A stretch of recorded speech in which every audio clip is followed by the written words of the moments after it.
Quick programming note for those of you here watching my YouTube channel. Hopefully you're about to enjoy this recent conversation I had with the hockey guy on topics surrounding the National Hockey League. But if you want to see the hockey guy specifically talk about the San Jose Sharks, you're going to need to go over to the San Jose Sharks YouTube channel. Make sure you subscribe and get great Sharks content all season long.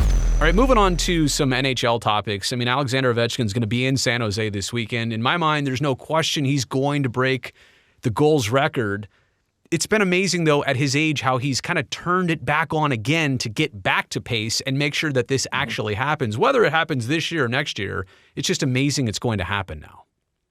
Yep. Yeah, it really, like, by the time a player's in their late 30s, they're not supposed to score like this. Yeah. Like, it's just not supposed to happen. So, like, especially with last year where he didn't score at the same rate, I thought, okay, so this year probably about 30 goals. He'll probably break the record the following year. But he's going to cut it close. It's quite possible he breaks the record this season, which is ridiculous. Now, as long as it doesn't happen this weekend, I'm better with that. Even though it would be fun to see it in person, just I don't want the Sharks history with it. Brad Marchand to Florida, Rantanen first to Carolina, then to Dallas. I mean, with the exception of maybe an Ovi and a Sid and a Connor McDavid, maybe an Austin Matthews, nobody is safe in this league anymore, are they? No, and I mean, it's, as somebody that cheers for Boston, I kind of felt bad about the Marchand thing. Like, I understand both aspects of it, but I thought it was kind of sad he didn't retire as a Bruin. Yeah. It is more rare, it seems, that the guys spend their entire careers with one organization. I do kind of like it when they do. But it's a business, and with what the salary cap's supposed to do over the next few years, I have a feeling we'll see a lot of movement of big names. Yeah, I don't want to get to the salary cap going way up in just a second, but first, I mentioned Sid. Does he stay on the Penguins forever? Does he retire as a Penguin? So far, there's been nothing that he's ever said about wanting to leave Pittsburgh, Right. and I don't see any reason why he wouldn't be truthful about wanting to stay in Pittsburgh. I think he wants to retire there. I think he and Malkin and Letang all want to stay together.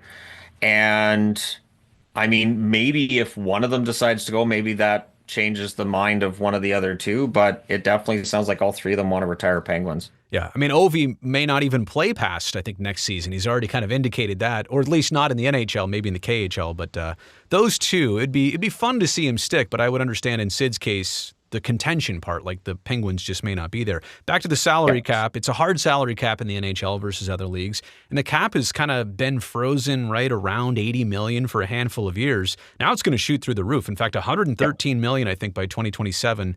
What's the effect on the product of the NHL that we're going to see maybe when the cap goes up? Does the product change? It's going to be tough for the teams that don't generate as much money. Mm-hmm. It is going to be really difficult, and it's going to be tough for Canadian teams too, because the Canadian dollar being lower than the American dollar, they have to pay more because it's the Canadian dollar, and right now with all the uncertainty between the two countries, that is really going to bring that into focus. Canadian teams are going to have to get really creative on keeping players, or they might have to overpay to keep them. We could see the league, at least in the short term, we might see big spenders become similar, not quite at the same level as, say, like Major League Baseball, but we could see a league of haves and have-nots for a bit until things stabilize. Well, speaking of haves and have-nots, Canadian teams have not won a Stanley Cup since the Habs did in 1993. Right. You got Winnipeg this year, Toronto, who knows if they can get past the first round, Edmonton looking sharp again, Ottawa maybe surging a little bit. Is this finally the year that a Canadian team gets the Stanley Cup? You know, I'd love to say yes. I don't know. Looking at the teams right now, I don't know, and it's weird for me to say this, but to me it looks like Dallas is the juggernaut to beat. Yeah. The Dallas could be the team, and then in the East, I still don't know if anybody can knock Florida out. So I would love to see Winnipeg, and of all the Canadian teams, they're the ultimate. They're the smallest market. They're the ones that I think almost every fan base would be happy for if they won one. They're probably Canada's best hope, but I don't know, that it is going to be really difficult to come out of the Central Division because they'd have to play the winner of Dallas, likely Dallas, Colorado in the second round, and that is going to be very difficult. You just need the Canucks to be good again. Come on, Shannon, right? I, you know, I, I really want to believe in the Canucks. I really do. But it feels like they have a good year. Like they had a I good year in know. 2019, 2020, and then it was just a disaster after. They had a good year last year, and now it's been a disaster this year. And it's just it's very frustrating. Put it that way, very, very frustrating because they're never really good for a long time, which you need if you're going to win a championship. No lack of drama in Vancouver this season. Never, Uh, never. Like I try not to do videos on the Canucks because I'm like, all right, I'm in the market. I try not, but there's just so right, much stuff that right. goes on. I'm like, I'm gonna have to talk about this again. Hopefully, the Sharks can give you more to talk about in prior or in future years. The Four Nations success to the point where I don't see how the NHL can ever announce another All-Star game and be like really excited about it. Like it's going to be a spectacle compared to what Four Nations was. How does the NHL do this moving forward now? They've created a monster. Well, they do have a couple of years to think it through because Right, next year we have the Olympics. right, So the Winter Olympics will, shut the league down for a right. few weeks and all of that. And then they're going to do the World Cup in 2028. So the World Cup of Hockey is coming back in 2028, which leaves 2027 Mm-hmm. as the year where I'd like to see them do like they can do like a skills competition. They can have like little, exhibition stuff for kids but find a way to make something that's more competitive. Like obviously you don't want to do the international tournament every single year because eventually it starts to lose its luster. Right. But yeah, just a regular All-Star game isn't gonna like I've ignored the All-Star game for years because it's to me it's almost not hockey.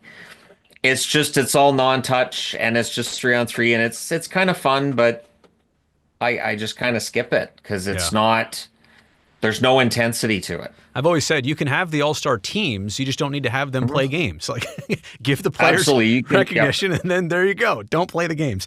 Last thing Yeah. for you. Of all the there's criticism of the NHL. I make them sometimes, so do you, but it's because we care. Like we want this league to find success. We want this to be a better league and a more popular league. On the flip side of that, what do you think is the best thing the NHL has going right now at this moment? I think that this season, the fact that there are so many teams that are still alive for the playoffs with about 6 weeks left in the season Yeah. is good. Yeah. There's more reason for people to go and watch games as opposed to other seasons where nobody's anywhere near the playoff line and it's all decided by February. I think the league is doing a better job at marketing itself, and I think if they look at expansion the right way and if they do go beyond 32, as long as they do it in a smart fashion, I think the one thing with the NHL is I think they need to stop worrying about NBA, Major League Baseball, NFL, and just carve their own niche and go their own way. And I think they'll do really, really well. But the league's definitely doing well this year with so many teams still being in the hunt. Hey, last thing, how did you get a Los Tiburones jersey? How did you I even actually get that? had this one I got off eBay. Oh, I go wow. on eBay and I just type in San Jose like exhibition jersey, fashion jersey because I love the specialty jerseys they give out.